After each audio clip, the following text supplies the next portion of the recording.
기도하겠습니다.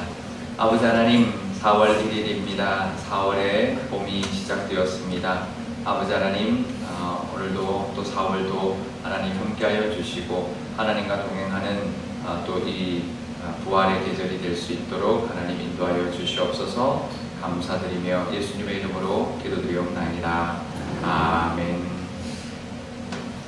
네, 오늘 본문 그 생명의 삶 그 뒤쪽에 보면 이삭 죽기, 김동호 목사님의 이삭 죽기 헌금에 대한 묵상 에세이가 나옵니다. 김동호 목사님의 이삭 죽기 헌금은 유명합니다. 제가 처음에 김동호 목사님 이제 알고부터 말씀을 듣고 은혜 받을 때부터 알고 있었는데, 제가 높은 뜻 수의교회 가서 이제 사역을 시작하면서도 이제 정확하게 이제 알게 됐는데요. 그 계기가 있습니다. 시작한 계기가 있습니다. 1989년에 그 큰아들이 공부를 잘했어요. 큰아들이 한동대를 들어갔고, 그 다음에 미국의 콜롬비아 대학에서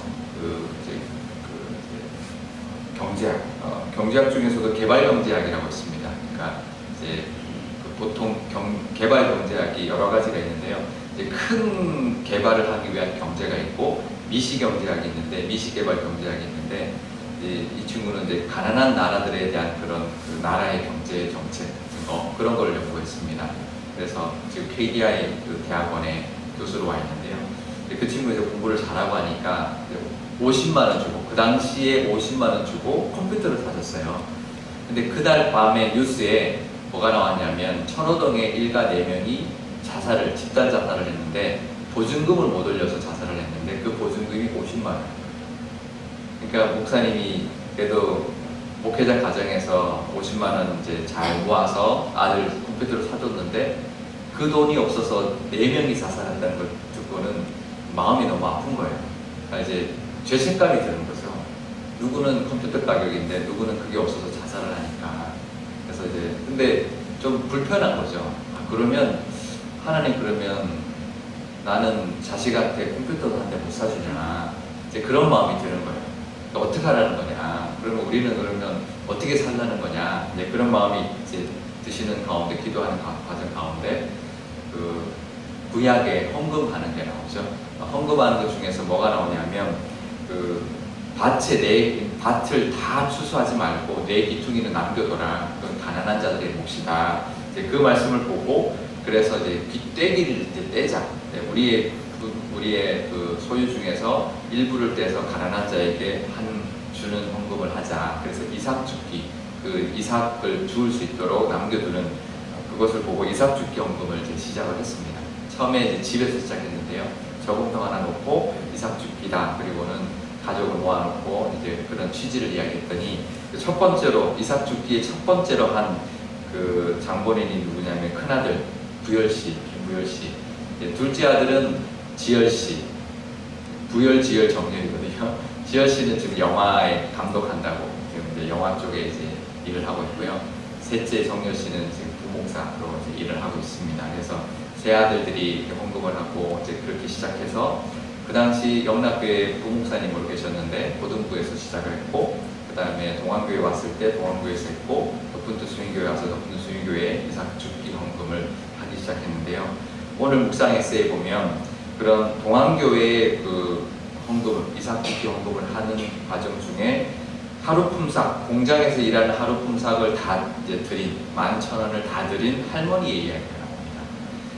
근데 그 이야기와 아주 비슷한 똑같은 이야기가 오늘 본문에 나오죠. 두 렙돈, 과부의 두 렙돈이라는 그 헌금인데 유명한 본문이죠. 렙돈이 어느 정도 액수냐면, 데나리온이 그 남자 장정이 하루 품삯이거든요. 그러면 지금으로 치면 한 10만 원 정도로 본다면, 렙돈은 데나리온의 128분의 1이에요. 128분의 1로 치면, 그러면 1렙돈이 한 780원 되더라고요. 그러면 두 렙돈이면 한 1,500원 되는 거예요. 그게 이 과부의 하루의 벌어, 이게 전부라는 거죠. 거의 요즘에 폐지를 주어서 이제 이렇게 하루하루 살아가시는 할머니 같은 그 정도 수준의 그 돈인데 그걸 다 넣은 거죠. 그런데 3절에 보면 예수님이 이렇게 말씀하십니다. 부자는 헌금보다 이 과부의 두 렙돈이 더 많다고 이야기합니다. 그 이유가 4절에 나오는데요. 생활비 전부를 넣었기 때문이다. 전부, 오늘 번 전부, 그리고 오늘 번 것뿐만 아니라 이게 그분의 생활비 전부인데 그걸 드렸기 때문에 그렇다. 그러면 우리는 헌금 어떻게 해야 되겠나요? 전부 드려야 되나요? 이 과부처럼 칭찬받으려면 우리의 생활비 전부를 드려야 될까요? 이게 굉장히 저도 이 본문을 보면서 헌금을 과연 어느 정도 해야 될까? 그래야 하나님 기뻐하시고 예수님이 칭찬하는 헌금이 될까라는 고민을 하게 됩니다. 과연 우리가 전부를 드리면 우리는 뭐 먹고 살아야 되나요? 그렇잖아요. 가난한 사람들은 그나마 이제 그 가난한 사람인데 못 먹고 그걸 다 드려야지 하나님 기뻐하실까요? 이분이 가난했는데 다 드려요. 그럼 오늘도 다 드리고 내일도 다 드리고 모레도 다 드리면 하루 본 거 계속 다 드리면 뭐 나중에는 어떻게 사나요? 먹을 게 없잖아요. 근데 어떤 사람이 이렇게 말합니다. 부자들은 풍족한 가운데 했다 그러니까 이제 몇 천만 원을 헌금했어도 자신 재산에 비하면 비율이 낮은데 이분은 자기 전 재산을 했으니까 100%다 있는 거죠. 비율이 높으니까 하나님이 좋아하셨다. 그렇게 이야기를 하는데 과연 하나님이 그런 분이신가? 많이 하면 좋아하시고 많은 내 재산 중에 많은 비율을 하면 좋아하시는 분인가? 헌금의 액수가 정말 하나님이 기뻐하실까? 헌금의 비율을 좋아하실까? 근데 사실은 이것은 헌금의 액수의 문제가 아닙니다. 비율의 문제도 아니고요. 뭐냐면 마음입니다. 그 아벨의 제사를 받으시고 가인의 제사를 받지 않은 것과 똑같습니다. 그 사람이 드리는 마음, 헌금을 드리는 마음과 헌신의 마음, 하나님을 사랑해서 드리는 그 정성을 하나님이 받으신 거죠. 과부는 드릴 때, 부자가 드릴 때 몇 천만을 드려도 하나님 받으실 수 있죠. 기쁘게. 왜냐하면 정말 기쁨으로 드리는 헌금은 받으시죠. 부자가 드린 헌금 안 받고 가난한 자가 드린 헌금을 받는다. 그 문제가 아니라는 거죠.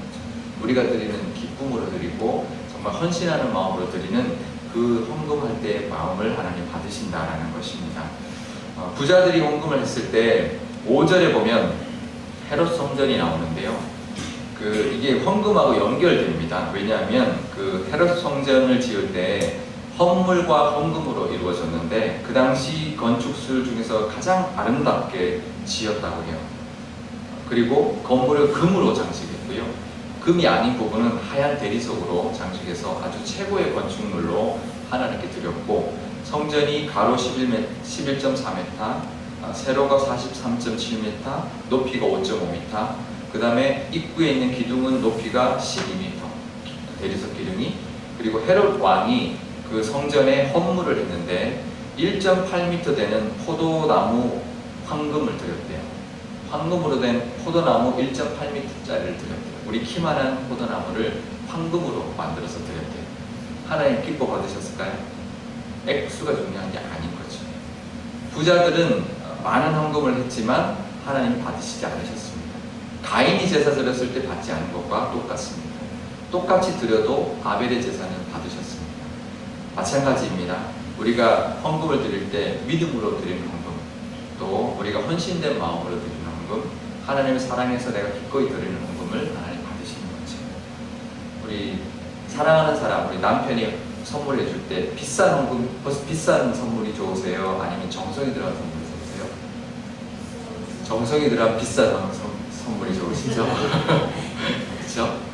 마음이 중요하잖아요. 그렇죠? 이게 액수보다 이 사람이 나를 사랑하는구나. 그 마음을 하나님 받으신다는 것이죠. 예수님께서는 전부를 드린 그 과부의 믿음을 보셨습니다. 그 과부의 헌신된 마음과 하나님을 향한 사랑을 보셨습니다. 제가 미국에서 왔는데 미국에서 있는 재산을 다 정리하고 비행기값하고 뭐 다 하니까 우리 부부하고 우리 자녀 네 가정이 딱 한 300몇만 원 딱 이제 있더라고요. 그걸 이제 들고 귀국을 했습니다. 아무 재산도 없죠. 다 유학하느라고 다 썼으니까. 근데 교회에 왔는데 개척교회를 하면서 이제 어느 이제 교회가 이제 개척을 이제 한 다른 교회를 이제 개척을 하면서 건축원금을 걷는 거예요. 얼마를 해야 될까요? 우리 전 재산이 380만 원인가 그랬는데, 그래서 제가 그때 우리 아내한테 그랬습니다. 우리가 전 재산을 드릴 수 있는 유일한 기회다. 이거 지나고 나면 우리 평생 전 재산을 드릴 수 있는 기회가 없다. 드리면 안 되겠냐? 아내가 동의를 해줬어요. 그래서 우리가 가진 전 재산을 드렸는데 참 기뻤습니다. 그 이후로는 지금은 드릴 수 없죠. 드리면 큰일 나죠. 근데 하나님은 그 마음을 받으셨을 것 같아요. 그게 뭐 큰 도움은 되지 않지만 뭐 부자들은 더 많이 하셨죠. 건축원금 하실 때. 근데 하나님이 그 마음을 받으셨을 것이다라고 저는 생각하는데요. 그래서 우리가 헌금을 할 때 그게 중요합니다. 우리가 매번 그럴 수는 없거든요.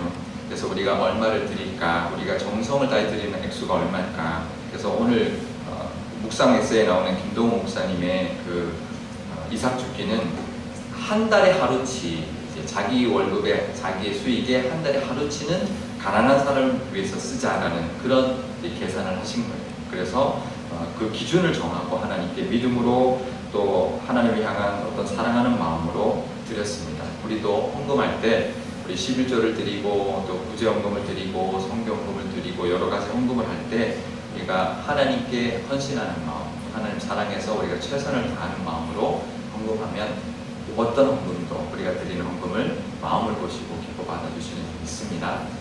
근데 이건 헌금만의 문제가 아니에요. 우리의 모든 신앙생활에 다 해당됩니다. 사실 오늘 새벽 예배도 제가 그동안은 금요철에 하면 토요일날 안 하잖아요. 그래서 제가 오늘 와서 여러분 아무도 안 나왔으면 다음부터 안 하려고 했어요. 근데 이렇게 나오시잖아요. 나오시는 분들이 있으면 내가 해야지, 내가 최선을 다해야지, 그런 마음을 했는데 역시 나오셔가지고 앞으로 계속 해야 될 것 같습니다. 모든 분야에 우리가 하나님께 최선을 다해 드리는 그 마음을 하나님이 받으시니까 우리가 하나님 앞에 기쁜 마음으로 드리면 하나님은 우리의 모든 것을 기뻐 받으셔서 하나님과 그 관계, 또 하나님의 그것을 통하여 우리에게 부어주시는 은혜가 있을 줄 믿습니다. 그 은혜를 받아들이는 저와 우리 교회가 되시기를 축복합니다. 기도하겠습니다. 아버지 하나님 감사합니다. 과부가 전 재산을 들여서 하나님 기뻐한 것이 아니라 그 전 재산을 드리는 그 마음을 하나님이 기뻐 받으신 줄 믿습니다. 부자들은 1.8m짜리 금 포도나무를 하나님께 드려도 하나님 그것을 기뻐 받지 않으셨다 하십니다. 아버지 하나님, 우리가 드리는 헌금뿐만 아니라 우리가 드리는 헌신과 우리가 드리는 마음, 모든 우리의 신앙생활의 모든 것들을 우리의 마음을 보시고 하나님을 사랑하는 그 헌신을 보시고 기뻐 받아주시는 줄 믿사오니 우리가 기도할 때나 예배 드릴 때나 우리가 봉사할 때나 어떠한 상황 가운데서도 우리가 온 마음과 정성을 다하여 하나님께 드리는 마음으로 감당할 때 하나님께서 우리의 모든 것을 기뻐 받아주실 줄 믿습니다. 그런 하루가 되게 하여 주시고 그런 이 계절이 되게 하여 주시고 그런 우리의 교회가 될 수 있도록 하나님 허락하여 주시옵소서. 감사드리며 예수님의 이름으로 기도드리옵나이다. 아멘.